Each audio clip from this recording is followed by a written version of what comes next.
punca manusia berpecah, ialah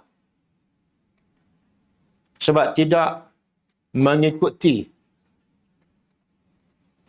perintah Allah yang terkandung di dalam Al-Quran dan As-Sunnah.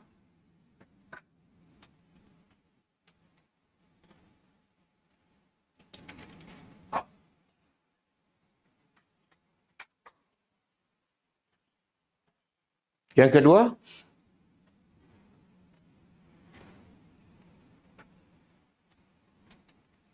dan apabila manusia tidak berpandu kepada Al-Quran dan Sunnah, dan apabila manusia tidak berpandu kepada Al-Quran dan Sunnah, pasti manusia akan berpandu kepada hawa nafsu.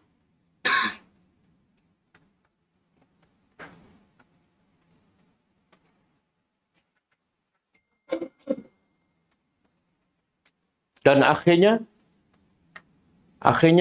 masing-masing mendakwa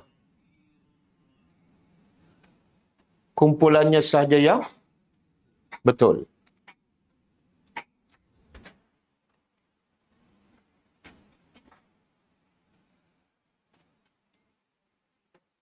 Jadi guru yang bagus, pemimpin yang bagus ialah guru ataupun pemimpin yang mengajar, yang mendidik anak buahnya, pelajarnya supaya taat pada Allah dan Rasul. Bukan fanatik pada dirinya. Kalau guru tu mengajar sampai orang fanatik pada dia, itu adalah guru yang gagal.